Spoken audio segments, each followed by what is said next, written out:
Nah, di video ini saya akan tunjukkan kepada teman-teman semua bagaimana cara mendapatkan 20 hingga 100 US dollar dalam hitungan jam. So, tunggu apalagi, buruan daftarkan diri kalian sekarang I will juga. survive, I will revive, I won't surrender and stay alive.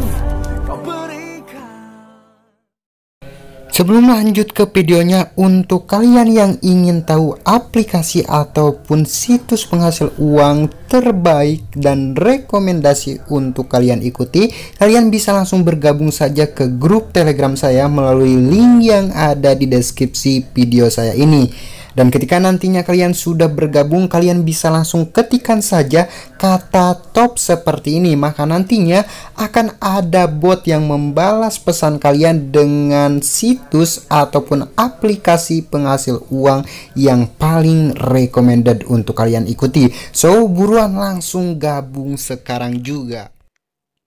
Bismillahirrahmanirrahim. Assalamualaikum warahmatullahi wabarakatuh. Ujung sumping ujung tepang di selamat datang kembali. Welcome to my channel Akbar Trikar.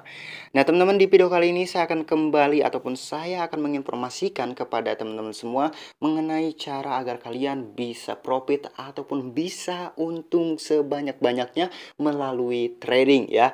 Nah, jadi nantinya kalian bisa melakukan trading baik itu di Bityard ataupun di market sebelah ya, teman-teman.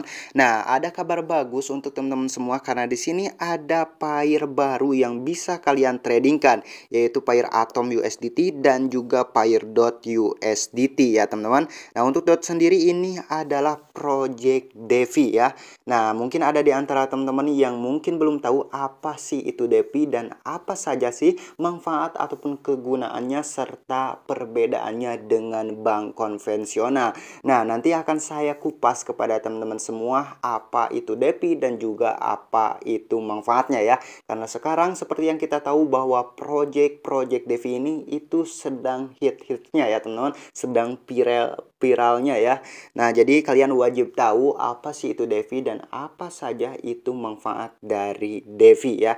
Nah, tapi sebelum saya lanjut membahas mengenai DeFi, di sini saya ingin menawarkan terlebih dahulu kepada teman-teman semua yang mungkin teman-teman belum tahu ya. Nah, di sini saya membuka yang namanya VIP Signal ya. Jadi nantinya kalian bisa bergabung ke VIP saya agar kalian bisa mendapatkan signal yang nantinya bisa mendapatkan ataupun bisa membantu kalian untuk untuk mendapatkan profit ataupun untuk mendapatkan untung dari trading ya. Jadi nantinya untuk signal ini akan membantu banget ketika kalian melakukan trading.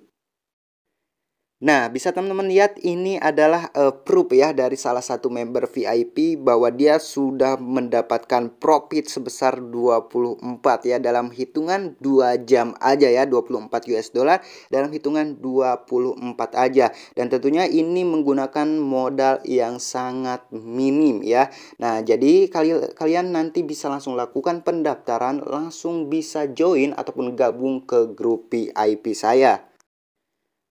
Nah, selain dari Mas Fasta tadi, di sini juga ada proof dari Kang Abdul Gofur ya. Dia mendapatkan profit sebesar 118 USDT dalam hitungan 2 jam aja ya. Nah, dia juga salah satu member di VIP Signal saya. So, tunggu apa lagi? Buruan daftar sekarang juga karena kalian cukup membayar sekitar 0,003 Bitcoin saja per bulannya. Oke, jadi nanti kalian jika kalian ingin bergabung ataupun ingin masuk ke VIP ini, kalian nanti bisa langsung chat saja saya ya melalui Telegram.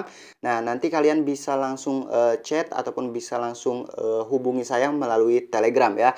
Jadi sekali lagi buruan daftar kalian ya agar kalian bisa mendapatkan profit ataupun agar bisa mendapatkan keuntungan ya, karena nantinya untuk signal trading ini akan membantu banget ketika kalian melakukan trading. Oke, sekarang kita lanjut aja mengenai pembahasan apa itu DeFi dan apa saja itu kegunaan DeFi. Nah, mungkin di antara teman-teman banyak yang masih belum tahu apa sih itu DeFi, apa aja sih manfaatnya ataupun kegunaannya, serta apa aja sih perbedaannya dengan bank konvensional. Nah, seperti yang dirilis oleh Koinvestasi, DeFi ataupun Decentralized Finance merupakan sebuah sistem yang bertujuan untuk menghadirkan layanan keuangan terbuka tanpa izin, transparan, dan tersedia bagi setiap orang tanpa adanya otoritas terpusat. Nah, jadi untuk DeFi ini sangat transparan ya sifatnya, dan ini sangat terbuka serta tidak memerlukan sebuah izin ya teman-teman.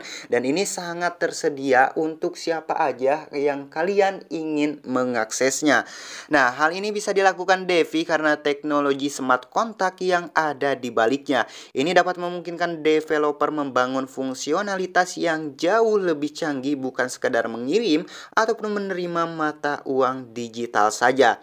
Nah, teman-teman, untuk DeFi dapat menjadi alternatif global untuk setiap layanan keuangan yang digunakan saat ini. Misalnya, tabungan, pinjaman, perdagangan, asuransi, dan lainnya. Dapat diakses siapa saja di dunia dengan hanya menggunakan smartphone ataupun koneksi internet aja ya, teman-teman. Nah, meski bisa diakses secara terbuka, namun para pengguna tetap memiliki kendali penuh atas aset-aset mereka dengan menggunakan aplikasi terdesentralisasi ataupun DApps ya. Nah, aplikasi ini memungkinkan pengguna membuat stablecoin, meminjamkan uang, dan mendapatkan bunga pada aset kripto yang dimiliki. Nah, pengguna juga dapat mengambil pinjaman, menukar aset, membeli aset jangka lama ataupun pendek, hingga menerapkan strategi investasi canggih dan otomatis. Nah, jadi itu ya teman-teman, sedikit ataupun singkat mengenai pengertian apa itu DeFi. Oke, selanjutnya kita langsung bahas saja apa sih manfaat utama dari DeFi itu ya teman-teman. Nah, untuk manfaat utamanya yang pertama itu tidak adanya perantara ya.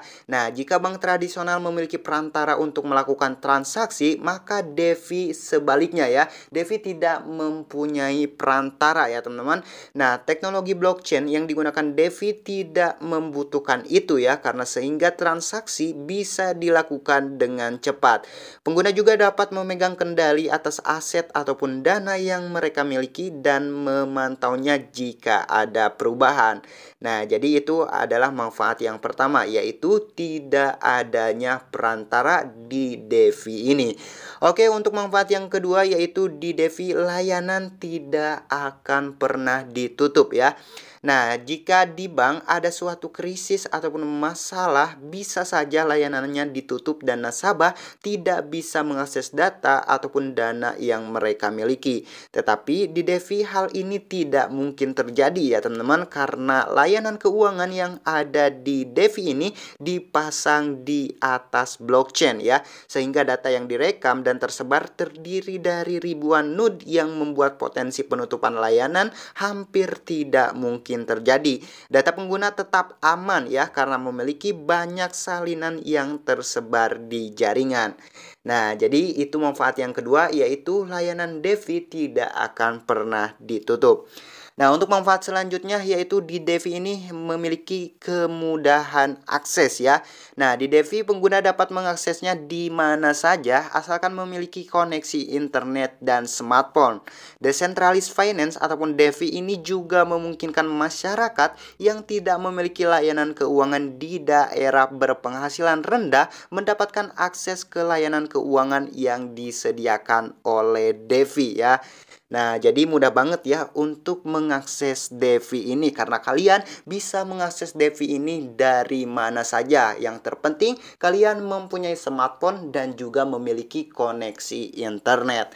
Nah, untuk manfaat selanjutnya di sini untuk DeFi ini sangat mengurangi biaya ya. Nah, DeFi dapat mengurangi biaya transaksi karena tidak menggunakan perantara ya teman-teman, sehingga pengguna tidak perlu membayar biaya tambahan untuk transaksi ya teman-teman.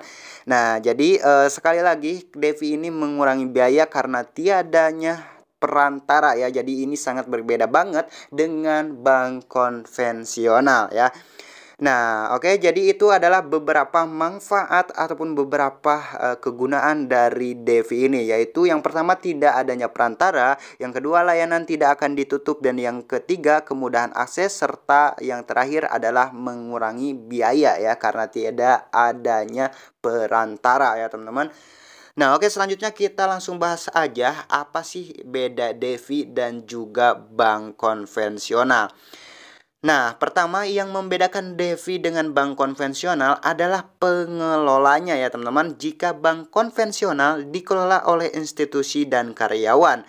Nah, DeFi menulis segala aturan dalam kode di smart contract yang kemudian disebarkan ke dalam blockchain.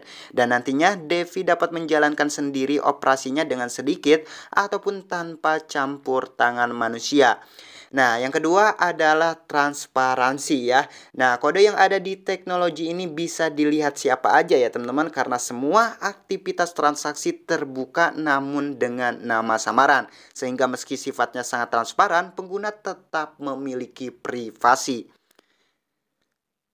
Jika bank konvensional belum bersifat global dan hanya terbatas di satu negara saja, DeFi dari awal sudah dirancang untuk global ya. Misalnya, satu pengguna ada di Amerika dan satu lagi ada di Indonesia. Kedua pengguna itu tetap memiliki akses ke layanan dan jaringan DeFi yang sama. Nah, yang terakhir yaitu perbedaan keempat dari bank konvensional yang memiliki izin rumit, DeFi justru sebaliknya, siapapun bisa berpartisipasi dan bisa menggunakannya ya. Karena di DeFi ini seperti yang sudah kita bahas tadi, bahwa DeFi memiliki manfaat tidak perlu izin ya, ataupun tidak memerlukan sebuah izin. Nah, selanjutnya di sini apa sih dampak dari DeFi ya, teman-teman? Kita langsung bahas aja apa aja dampak dari decentralized finance ataupun dari DeFi ini. Nah, yang pertama di sini untuk dampaknya akses global ke layanan finansial. Salah satu motivasi dibangunnya DeFi adalah masih banyak masyarakat yang kekurangan akses pada layanan finansial karena berbagai kendala, misalnya jarak yang jauh antara kegiatan ekonomi dan provider layanan. Nah, dengan adanya DeFi, maka hal ini dapat diatasi ya teman-teman. Bahkan untuk masyarakat yang berpenghasilan rendah, mereka tetap dapat mengakses layanan keuangan dengan leluasa asalkan mereka memiliki koneksi internet dan juga smartphone. Dalam sistem yang terdesentralisasi ini, trader di perusahaan finansial dunia akan memiliki akses ke level yang beragam. Nah, misalnya saja kepada kelompok petani yang ada di Indonesia ataupun di negara lainnya. Dampak yang kedua ya, dampak DeFi yang kedua yaitu pembayaran lintas negara lebih murah ya teman-teman. Keuangan terdesentralisasi menghilangkan perantara sehingga pengiriman uang antar negara ataupun remittance menjadi lebih murah ya. Nah, di sistem saat ini biaya pengiriman uang antar negara memiliki biaya remitansi di kisaran 7% aja ya. Nah, namun melalui layanan desentralisasi ini biaya tersebut bisa diturunkan hingga sampai di bawah 3%. Nah, yang ketiga ya, dampak dari DeFi ini yaitu transaksi yang tahan sensor ya teman-teman. Nah, di sistem yang terdesentralisasi ini transaksi tidak bisa diubah dan blockchain tidak bisa ditutup oleh pemerintah, bank sentral, ataupun perusahaan besar. Nah, di negara yang sedang mengalami krisis ataupun memiliki pemerintahan diktator, kehadiran DeFi tentu sangat membantu karena masyarakat dapat memindahkan dana mereka ke sana untuk melindungi dari inflasi ataupun kebijakan ekonomi yang merugikan. Nah, jadi itu ya untuk beberapa dampak dari DeFi ini. Oke, selanjutnya dampak dari DeFi ini yaitu privasi dan keamanan yang semakin baik ya. Nah, karena di decentralized finance ataupun di DeFi ini, pengguna memiliki akses langsung ke akunnya dan bisa melakukan transaksi secara aman tanpa validasi dari central authority, misalnya bank sentral ya. Nah, untuk manfaat ataupun dampak selanjutnya yaitu penggunaan yang cukup cukup mudah ya. Nah, di decentralized finance ataupun DeFi ini memiliki beberapa jenis transaksi yang lebih mudah dan tidak terlalu kompleks sehingga bisa mudah difahami. Misalnya dengan menggunakan sistem ini, pebisnis di Indonesia dapat mendapatkan investasi dan modal dari user ataupun pengguna di negara lain. Nah, jadi itu ya teman-teman. Nah, selanjutnya itu total valuasi mencapai lebih dari 8 miliar dolar Amerika. Nah, berdasarkan data dari DeFi Plus ya, per tanggal 1 September 2020, jumlah valuasi aset kripto yang tersimpan di sana adalah sekitar 8,8 miliar US dollar ya, yang terdistribusi di 39 aplikasi. 3 DeFi teratas yaitu AAV ya dengan 1,6 miliar US dollar, yang kedua ada Maker dengan 1,52 miliar US dollar, dan juga ada Uniswap dengan 1,3 miliar US dollar. Ya, nah ini sangat luar biasa sekali. Urutan ini bisa berubah sering waktu ya, karena pengguna bebas memilih ingin menggunakan aplikasi apa saja ya teman-teman. Nah, selanjutnya di sini ada yang namanya produk DeFi yang populer ya. Nah, bila kita cek di DeFi Pulse, kita dapat melihat beragam produk serta DeFi apps yang ada saat ini, mulai dari DEX ataupun Decentralized Exchange, lending, derivatif hingga aset ya. Nah, untuk produk ataupun sektor DeFi yang paling populer dan berkembang pesat adalah platform borrowing dan juga lending ataupun pinjaman ya. Nah, sektor ini mirip dengan bank ya teman-teman, karena pengguna menyetor uang dan mendapatkan bunga dari pengguna lain yang meminjam aset mereka. Namun dalam hal ini asetnya berupa kontrak digital dan cerdas yang menghubungkan pemberi pinjaman dengan peminjam, memberlakukan persyaratan pinjaman dan mendistribusikan bunga. Dan itu semua terjadi tanpa perlu mempercayai satu sama lain ataupun bank perantara ya. Nah, kemudian karena tidak menggunakan pihak ketiga, pemberi pinjaman dapat memperoleh pengembalian yang lebih tinggi dan lebih memahami risiko berkat transparansi yang disediakan oleh blockchain. Nah, token yang disebut stablecoin juga penting bagi ekosistem DeFi ya, karena stablecoin adalah token yang dirancang untuk menyimpan nilai tertentu dan biasanya dipatok pada mata uang fiat seperti dolar Amerika ya. Nah, di DeFi stablecoin yang dipakai adalah DAI ya teman-teman. Untuk bisa mendapatkan DAI, kalian bisa menggunakan Ethereum di smart contract sebagai jaminan. Nah, jadi itu ya teman-teman untuk penjelasan seputar DeFi ataupun Decentralized Finance ini. Pada dasarnya sistem ini difokuskan untuk membangun layanan keuangan dan finansial yang mandiri, terpisah dari sistem keuangan tradisional yang terpaku kepada kebijakan pemerintah. Nah, jadi itu tadi mengenai penjelasan apa itu DeFi, apa saja manfaatnya, apa saja perbedaannya, dan juga apa sih dampak dari DeFi ataupun Decentralized Finance itu. Nah, sebelum saya menyudahi video ini, di sini saya akan mengingatkan terlebih dahulu. Nah, kalian bisa mendapatkan profit ataupun keuntungan. Untuk memudahkan kalian bisa mendapatkan profit ataupun keuntungan ini, kalian bisa langsung bergabung saja ke VIP Signal saya agar kalian bisa terbantu ketika kalian melakukan trading dan agar kalian tentunya bisa mendapatkan profit ataupun keuntungan sebesar-besarnya. Nah, sekali lagi di sini ada yang namanya Atom dan juga ada yang namanya DOT yang bisa kalian tradingkan di Pair USDT di Bityard ini. Oke, jadi untuk sekarang informasinya hanya seperti itu saja. Semoga bisa bermanfaat untuk teman-teman semua. Jangan lupa like, comment, share, dan subscribe. Saya Akbar. Wassalamualaikum warahmatullahi wabarakatuh.